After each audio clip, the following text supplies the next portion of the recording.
I'm writing this because I don't think I'm going to sleep until it's out of my head and on paper. Maybe not even then. Look, you know what I do for a living. I spent 15 years as a lead survival instructor. I've been dropped in the middle of the Alaskan tundra with nothing but a fixed blade knife and a flint strike. I've tracked mountain lions through the high deserts of Utah. I don't get spooked. I understand the mechanics of the woods. I know that every snap of a twig has a source, and every shadow has a shape. But what happened last week in the backcountry of the Tennessee Appalachians? That wasn't nature. Not any nature they taught us in the manuals. Before I get into the grit of it, I want you to ask yourself a few things. Have you ever been in the woods and realized all at once that the birds had stopped? Not just quieted down, but ceased.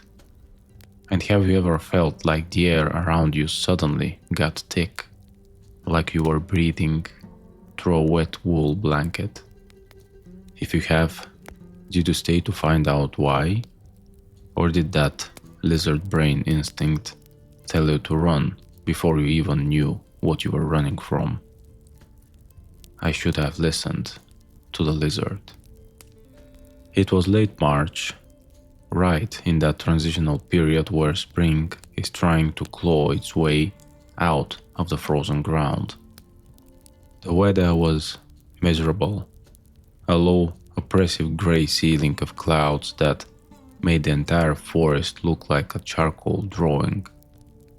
I was driving my old 4Runner through a decommissioned logging road about 40 miles outside of Montgomery County. I'd heard rumors about this specific stretch of the Smokies for years, tales of the Tennessee Wildman. Most of the guys in my circle laughed it off as a regional variation of Bigfoot, but the locals, they talked about it differently. They didn't call it an ape, they called it a menace. I was out there scouting a new perimeter for a deep wilderness survival course I wanted to launch in the summer. I had my gear in the back, my heavy-duty rug, a cold steel machete, and my 308 scouting rifle. I'm a hunter by hobby, but out here, the rifle is mostly for peace of mind against black bears or the occasional aggressive boar. The trouble started at 4:14 p.m. I remember the clock on the dash. There was no warning, no sputter, no smoke. The engine just died. It felt less like a mechanical failure and more like something had reached inside the hood and pinched the heart of the machine shut. I rolled to a stop on a narrow, muddy shoulder flanked by a steep drop-off on one side and an impenetrable wall of rhododendron thickets on the other. "Great," I muttered, hitting the steering wheel. "Just great." I hopped out, the damp Tennessee air hitting me like a physical weight. It was cold, but a sweaty kind of cold. I popped the hood and started poking around, but everything looked fine. Battery terminals were tight, no leaked fluids, but as I stood there, leaning over the grill, that's when the silence hit me. The Appalachians in spring are usually loud. You've got the meltwater rushing, the peepers in the hollows, the wind through the budding oaks. None of that was happening. It was so quiet, I could hear the blood pumping in my own ears. Thump, shh, thump, shh. I straightened up and looked over the roof of the truck toward the tree line. The woods were dense here, a chaotic tangle of great trunks and skeletal branches. About 30 yards in, there was a patch of shadows that seemed a bit too dark. I squinted. At first I thought it was a stump. Then I thought it was a bear standing upright. But it was too lean for a bear.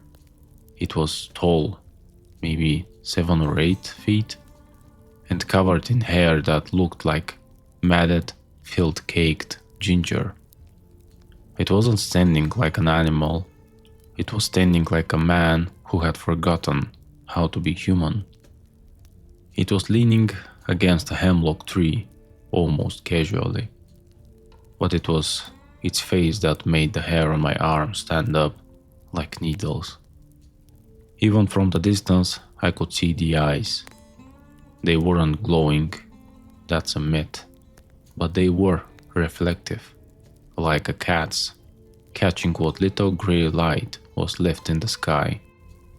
And it was staring, not at the truck, at me. I reached slowly into the open window of the Forerunner and gripped the handle of my machete. I didn't want to go for the rifle yet. I didn't want to escalate if this was just some hermit or a freakishly large stray animal. "Hey," I shouted. My voice sounded thin and brittle in the dead air. "I'm just fixing the rig. I'll be out of your way." The thing didn't move. It didn't growl. It did something much worse. It tilted its head, slowly, all the way to the shoulder. And then it let out a sound. It wasn't a roar. It was a high-pitched, warbling whistle, followed by a series of rhythmic clicks, like a person snapping their tongue against the roof of their mouth. It sounded inquisitive, like it was tasting the air to see how scared I was. I didn't wait for a second look. I slammed the hood down, grabbed my truck and my rifle from the passenger seat, and started walking back the way I came. I knew I couldn't fix the car, and I sure as hell wasn't staying in it like a canned sardine. I'd gone maybe 50 yards when I heard it, a heavy, thudding step in the brush to my left, then another to my right. It wasn't just watching me anymore, it was flanking me. I'm Kurt Stallone. I've survived the worst wilderness has to offer at a man, but as the light began to fail and the clicking sounds started coming from the trees behind me, I realized for the first time in my life I wasn't the instructor anymore. I was the prey. I've spent half my life teaching people that panic is a choice. I tell my students that the moment your heart rate hits 120, your fine motor skills go out the window. At 150, you stop thinking and start reacting. By the time I'd covered the first half mile away from my dead Forerunner, my heart was a hammer against my ribs. The sun was dropping behind the ridge, turning the gray sky into a bruised purple. In the Appalachians, dark isn't just the absence of light, it's a physical presence. It pools in the hollows and spills out like ink. I clicked on my headlamp, the LED lamp cutting a frantic white circle through the mist. That was my first mistake. The moment the light hit the tree line, I saw eyes. Not just one pair, 2, then 3. They were amber, reflecting the LED glare with a predatory intensity. They weren't low to the ground like a coyote or a wolf. They were at head high. One pair was even higher, tucked into the crotch of a dead oak tree 10 feet up. I stopped dead. I shifted my .308 scouting rifle from my shoulder to my hands, thumbing the safety off. The click of the metal felt incredibly loud, a puny human sound against the vast, oppressive weight of the woods. "Back off," I yelled. I didn't care about looking professional anymore. I was a cornered animal.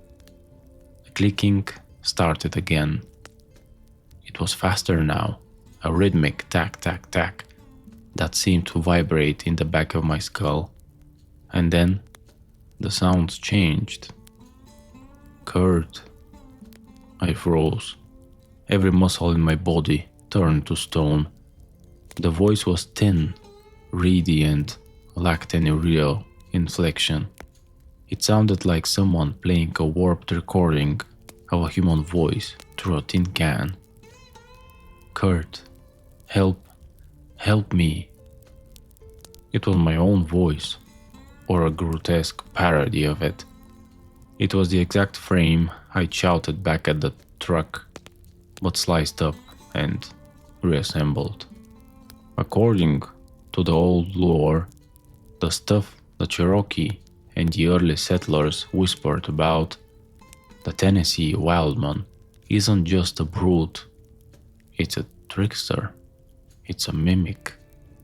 They say it lures travelers by sounding like a lost child or a wounded woman, but hearing it use my voice, that was a level of psychological warfare I wasn't prepared for. I started backing up my boots, squelching in the spring mud. I needed to find high ground or a defensible position. A survival instructor's golden rule: never stay in the low ground when something is hunting you. I turned off the main trail and started scrambling up a steep, rocky incline toward the limestone outcropping I remembered seeing on the topo map. If I could get my back against a rock wall, I'd have a fighting chance. As I climbed, the sounds of the forest became a chaotic symphony of terror. I could hear heavy bipedal footsteps crashing through the brush parallel to me. They weren't trying to be quiet anymore. They were hurting me. Twigs snapped like pistol shots. I heard the sound of a heavy branch being ripped, not broken, ripped from a tree. I reached the limestone shelf, breathless and drenched in cold sweat. I pressed my back against the cold, damp stone and swept my rifle light across the clearing in front of me. There it was. About 20 yards away, the creature stepped out from behind a massive poplar. In the direct beam of my light, it looked like a nightmare birthed from the red clay itself.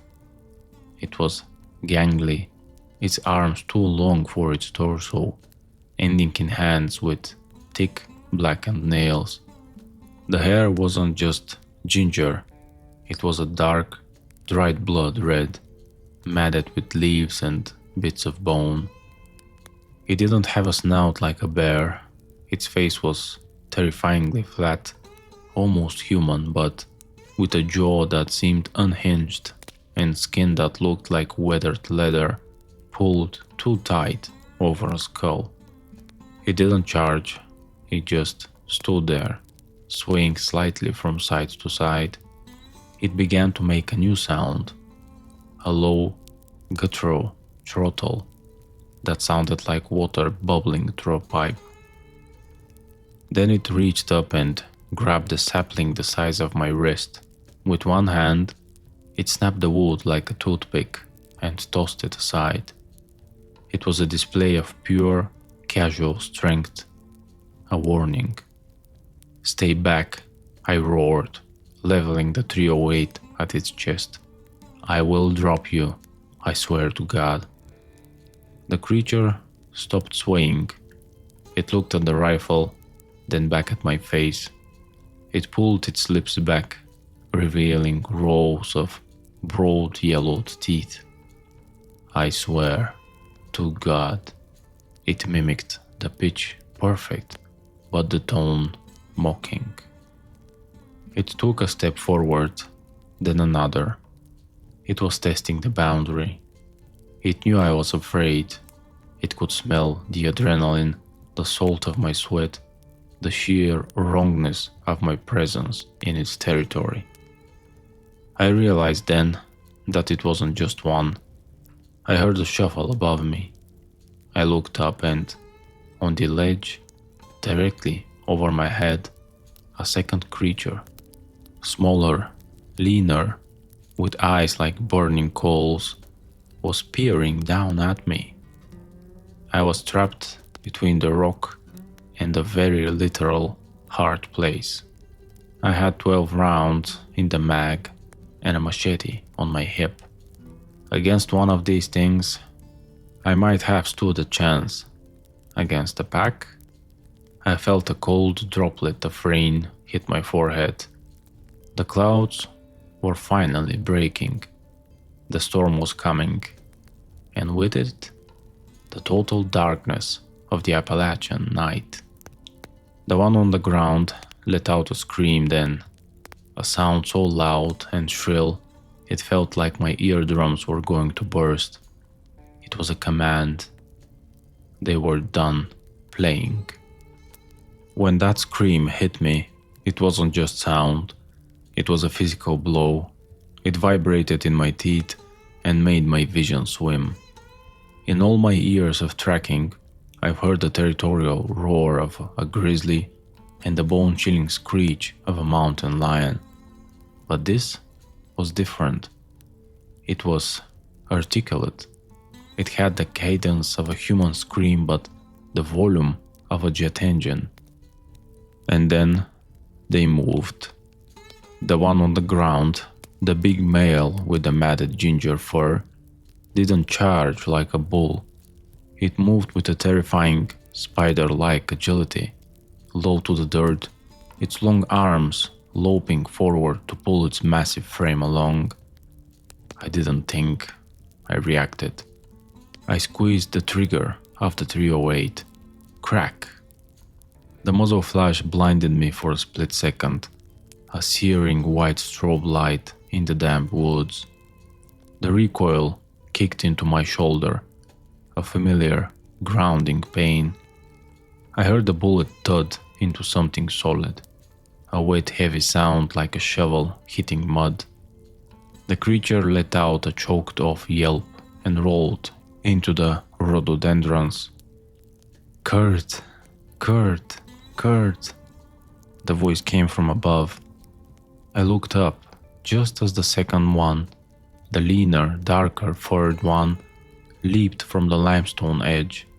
I dived to the right, my shoulder slamming into the jagged rock. The creature landed exactly where I had been sitting a second ago. It didn't land on all fours like an animal. It landed in a crouch, its fingers digging into the soft earth, its head snapping toward me with a predatory jerk. Up close, the smell was unbearable. It was the stench of an open grave mixed with a metallic tang of wet copper and something skunky. It was the smell of a predator that hadn't washed in a century. I scrambled to my feet, trying to cycle the bolt of my rifle, but the creature was faster. It lunged, a long, hairy arm swinging in a wide arc. The back of its hand caught me in the chest, sent me flying backward. I hit a tree trunk so hard the air left my lungs in a single, pathetic wheeze. My rifle clattered into the leaves, 3 feet out of reach. The thing was on me in an instant. It pinned me down, its weight crushing my legs. It didn't bite, not yet. It leaned, its face inches from mine. Its eyes were huge, rimmed with red, and filled with a terrifying, malicious intelligence. It opened its mouth. I expected a roar. Instead, it whispered, "Stay back." It was mimicking my warning from minutes ago. It was mocking my last stand. I felt its claws, thick horn-like nails, tearing through my heavy canvas jacket. scorching the skin of my shoulders. The pain was white hot, a searing reminder that I was being dismantled. With my left hand, I fumbled from the holster on my hip. My fingers closed around the textured grip of my cold steel machete. I didn't have room to swing it, so I drew it and drove the point upward with every ounce of desperation I had left. The blade sank into the creature's shoulder. It shrieked, a high, warbling sound, and recoiled, clutching at the wound. I didn't wait. I rolled to my left, grabbed the 308, and fired from the hip. Crack! The shot missed its head but grazed its neck. The creature scrambled back into the darkness of the ledge, disappearing as if it had turned into smoke. I stood there, gasping, my chest burning, the blood from my shoulders soaking into my shirt. The rain started then, not a drizzle, but a cold Appalachian deluge that turned the world into a blurring mess of grey and black. I knew I couldn't stay at the rock wall. The big one I'd shot first wasn't dead. I could hear it thrashing in the brush, letting out those rhythmic clicking sounds. It was calling for help, and based on the echoes coming from the deeper parts of the holler, help was coming. I checked my mag. 8 rounds left. My headlamp was flickering, the battery dying from the impact of the fall. I had to make a choice. I could stay and die on this ledge, or I could head for the devil's throat, a narrow, rocky gorge a mile to the east. It was treacherous, especially in the rain, but it was too narrow for those things to flank me. I started running. The woods felt alive. Every tree seemed to lean toward me. I could hear them on both sides, keeping pace. They weren't hiding anymore. They were snapping branches, hooting and throwing rocks the size of grapefruits that whistled past my head. Kurt, help! Kurt, help! The voices were coming from everywhere now. Some sounded like me. Some sounded like old men. One even sounded like a crying toddler. It was a psychic assault, a wall of sound designed to break my mind before they broke my body. I reached the edge of the gorge. The drop-off was steep, a tumble of wet slate and slick moss leading down to a rushing creek. I looked back. Emerging from the mist were 4 of them. Not 2, 4. They stood in a semicircle, their ginger hair matted flat by the rain, their reflective eyes glowing like malevolent stars. The big one in the center, the one I'd shot, had a dark wet hole in its chest, but it didn't seem to care. It raised its long arms, its fingers twitching. It took a step forward, and the others followed. I looked at the black void of the gorge, then at the nightmares in front of me. "Fine," I whispered, my voice raw. "Let's see if you can swim." I didn't climb down. I jumped. The fall was a blur of freezing air and snapping branches. I hit a shelf of rhododendrons 10 feet down that slowed my momentum before I slammed into the scree slope. I tumbled, my rifle strapped tight to my back, until I landed hard in the icy, ankle-deep water of the creek at the bottom of the gorge. The impact knocked the wind out of me, and for a second I just lay there, staring up at the jagged silhouette of the cliffs. The rain was coming down in sheets now, a relentless drumming against the stones. Then I heard it, above the roar of the water. Tack, tack, tack. They weren't jumping, they were climbing. I looked up and saw the four shapes descending the vertical rock face like oversized, hairy spiders. Their grip was unnatural. They found finger holds in cracks that shouldn't have supported a squirrel, let alone a 300-pound predator. I rolled onto my stomach, coughing up a mouthful of creek water. My left ankle was screaming, sprained, maybe broken, and my vision was tunneling, but the survival instructor in me took over. I didn't have time for pain. I scrambled toward a narrow limestone cave, more of a deep cleft in the rock, about 20 yards downstream. It was barely wide enough for a man, tapering into a dark squeeze. I hauled myself inside just as the first one, the smaller dark-furred creature, hit the creek bed with a heavy splash. I backed into the darkness until the stone squeezed my shoulders. I was horizontal, my feet facing the opening, my rifle braced against my knees. This was it, the fatal tunnel. In tactical terms, I had turned my weakness into a bottleneck. They could only come at me one at a time. The dark-furred one reached the cleft first. It didn't rush in.